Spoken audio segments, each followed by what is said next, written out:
पुढच्या बातमीकडे वळूयात। बिहारमध्ये आज नव्या सरकारचा शपथविधी सोहळा होणार आहे। नितीश कुमार 10व्यांदा मुख्यमंत्री पदाची शपथ घेतील।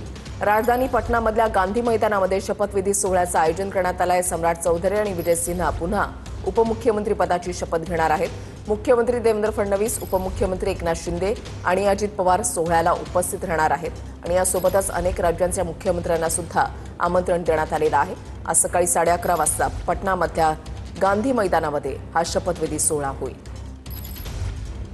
नितीश कुमार 10व्यांदा बिहारच्या मुख्यमंत्री पदाची शपथ घेणार आहेत। राजधानी पटनातल्या ऐतिहासिक गांधी मैदानावर नितीश कुमार मुख्यमंत्री पदाची शपथ घेतील। शपथविधी सोहळ्याला पंतप्रधान नरेंद्र मोदी, केंद्रीय गृहमंत्री अमित शाह, भाजप अध्यक्ष जे.पी. नड्डा, संरक्षण मंत्री राजनाथ सिंह उपस्थित राहणार आहेत।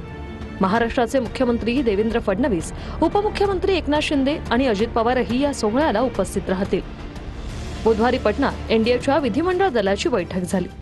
या बैठकीत नितीश कुमार यांची विधिमंडळ पक्षनेतेपदी निवड करण्यात आली। नितीश यांच्या नावाला भाजप, जेडीयू, एलजेपी आणि एनडीएतल्या इतर पक्षांनीही पाठिंबा दिला। नितीश कुमार यांनी बुधवारी राज्यपालांची भेट घेत नवीन सरकार स्थापन करण्यासाठी दावा केला। सर्वाधिक 10 वेळा मुख्यमंत्री होण्याचा विक्रम नितीश कुमारांच्या नावावर आहे। 2000 साली नितीश कुमार पहिल्यांदा बिहारचे मुख्यमंत्री झाले।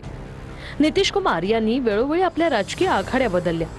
कधी ते एनडीए सोबत गेले तर कधी राजद आणि काँग्रेस सोबत युती केली, पण बिहारचा मुख्यमंत्री होण्याचं सातत्य मात्र त्यांनी कायम राखलं। भाजपकडून बिहारमध्ये 2 उपमुख्यमंत्री देण्यात आले आहेत। सम्राट चौधरी आणि विजय सिन्हा यांची उपमुख्यमंत्रीपदी निवड झाली।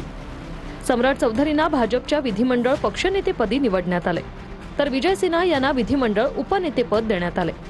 सम्राट चौधरी आणि विजय सिन्हाही आज उपमुख्यमंत्री पदाची शपथ घेणार आहेत।